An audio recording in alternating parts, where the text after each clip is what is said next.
Hi friends, అందరికీ నమస్కారం. Welcome back to my channel. ఈ వీడియోలో ఇప్పుడే అందిన వార్త అండి. 12వ పీఆర్సీపై ఐఆర్ మరియు డిఏలపై కొత్త షాకింగ్ న్యూస్ అయితే వీడియోలో ఉంది. వీడియోని ఎక్కడ కానీ స్కిప్ చేయకుండా ఎండ్ వరకు చూడనప్పుడు పూర్తి ఇన్ఫర్మేషన్ అర్థమవుతుంది. అలాగే వీడియో నచ్చినట్లయితే లైక్ చేయండి.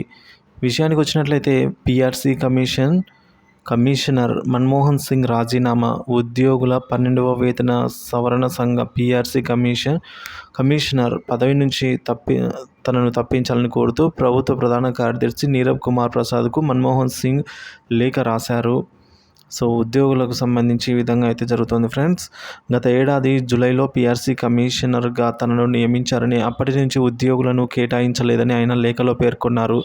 వీటితో పాటు కొన్ని వ్యక్తిగత కారణాల రీత్యా తనను రిలీఫ్ చేయాలని కోరారు. సో హైకోర్టు మాజీ లేదా ప్రస్తుత న్యాయమూర్తి నేతృత్వంలో వేతన సవరణ సంఘాన్ని ఏర్పాటు చేయాలని ప్రభుత్వ ఉద్యోగ ఉపాధ్యాయ కార్మిక పెన్షనర్ల సంఘ చైర్మన్ సూర్యనారాయణ గారు కోరారు. శాస్త్రీయ అధ్యయనంతో అన్ని శాఖలు తరగతులకు న్యాయం దక్కేలా చూడాలని అయితే ప్రభుత్వానికి ఆయన విన్నవించుకున్నారు ఫ్రెండ్స్. సో ఈ విధంగా అయితే